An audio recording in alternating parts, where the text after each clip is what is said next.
Welcome to Canada, the podcast that helps you prepare for your Canadian adventure with clarity and confidence.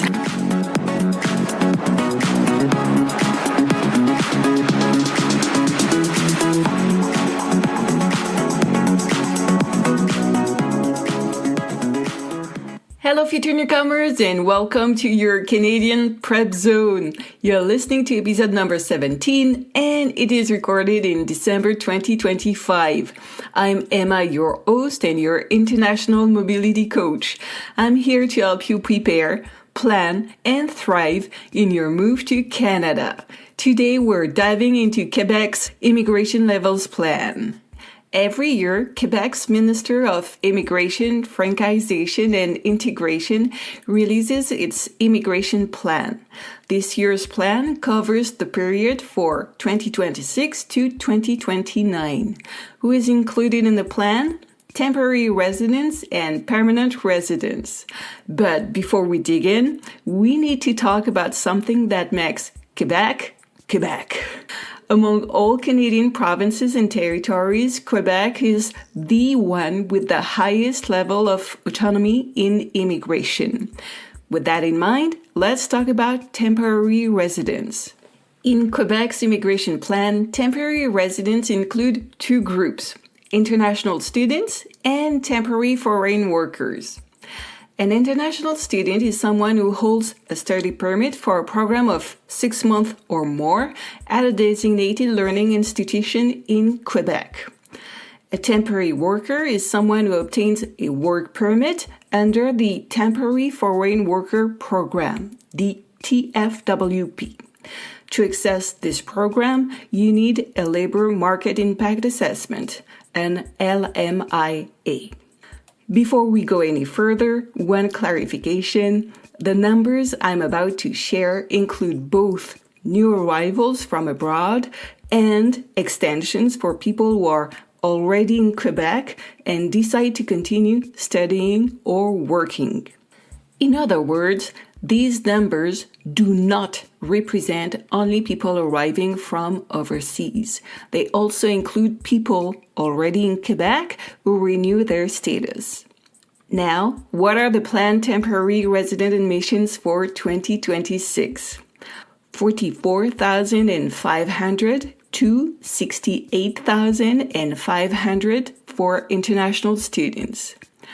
40,400 to 55,700 for temporary foreign workers. It means a total range of 84,900 to 124,200. You might ask yourself, are these numbers going up or down? Let's start with international students. In 2023, admissions were 78,000. In 2024, the numbers dropped. In 2025, they dropped again. In 2026, the maximum forecast hits 68,500. That's a drop of about 13% compared to 2023.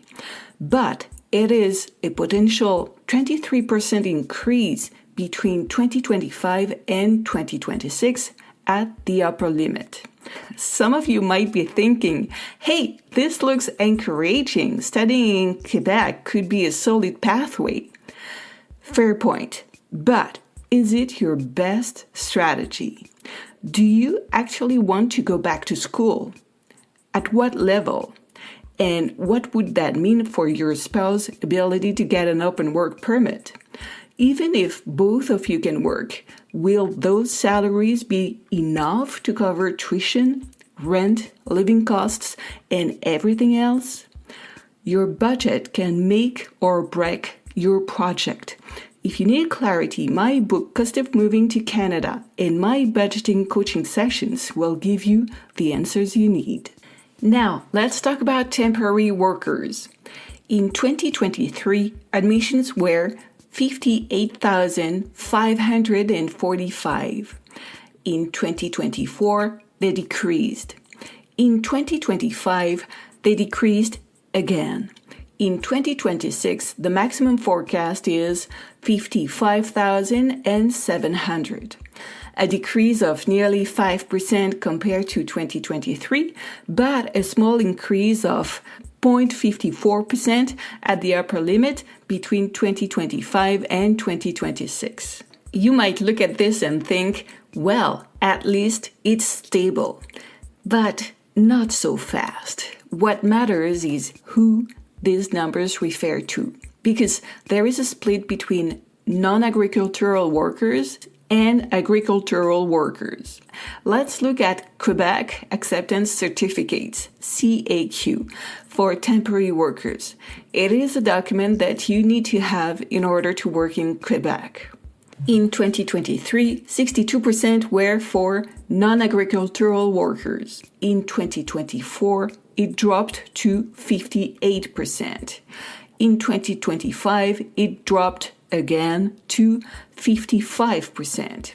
And in 2026, it should turn around 51%.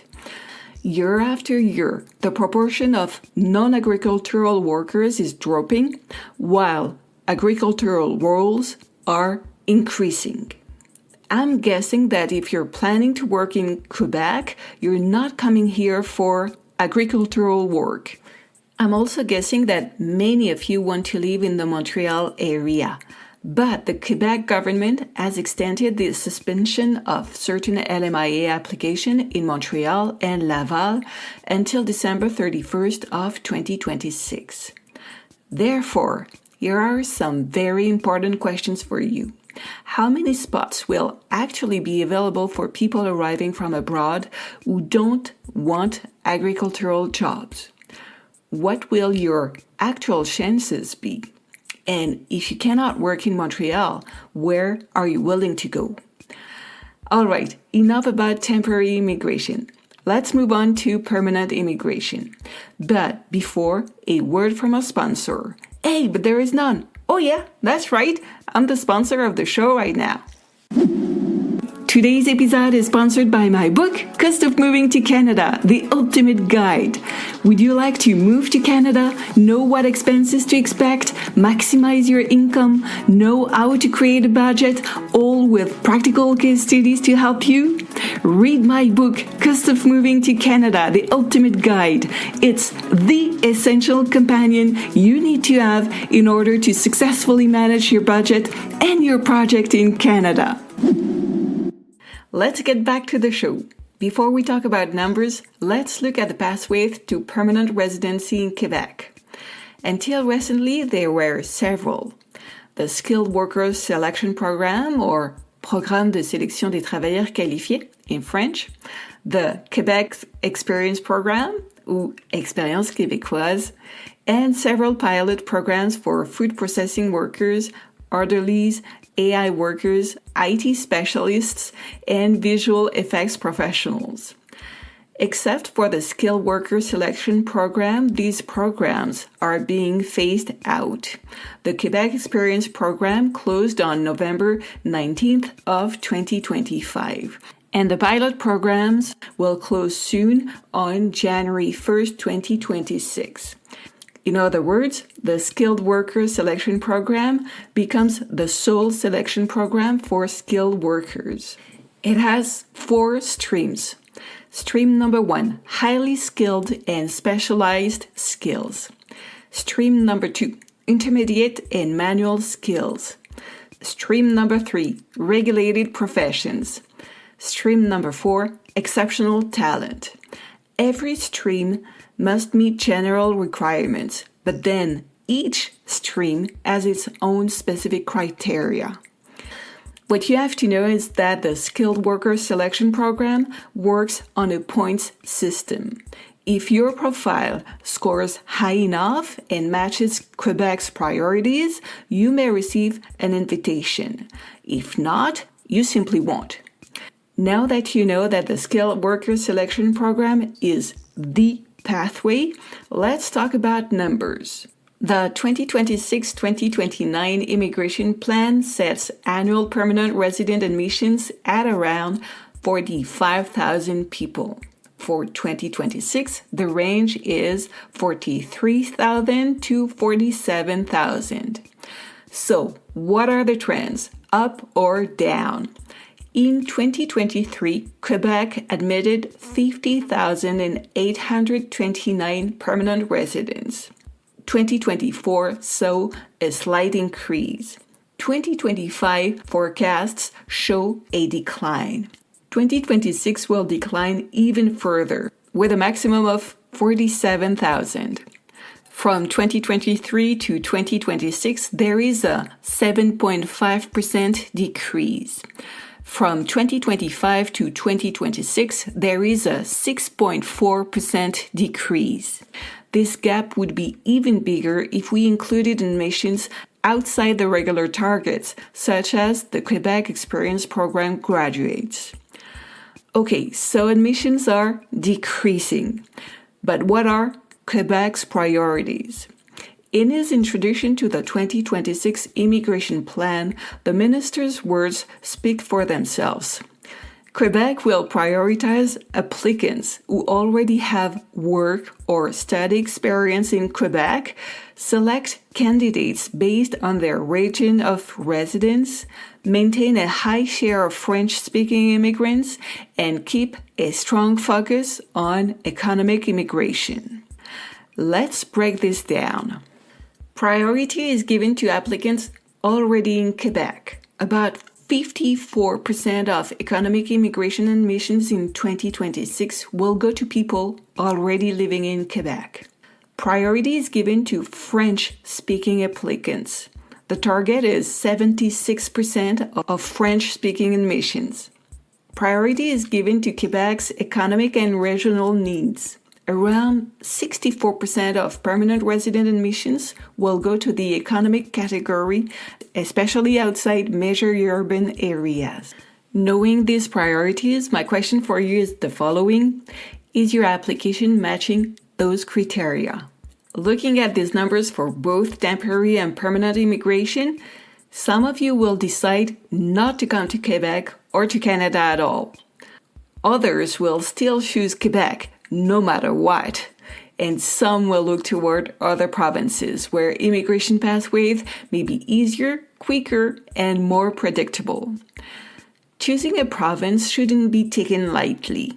You need to figure out if you can immigrate, but you also need to think about other issues. What kinds of job will you have? What kind of salaries can you expect? What is the tax burden? How much does rent cost? And how much does the overall cost of living? With a well-researched, thoughtful choice, your project becomes stronger, clearer, and far more likely to succeed. If you want a comparative study of 2 or 3 provinces, book your free discovery call with me. The link is in the episode show notes. You can find the notes for this episode in the Learn section of my website, bienvenueaucanada.ca. This will allow you to review the key points of the episode.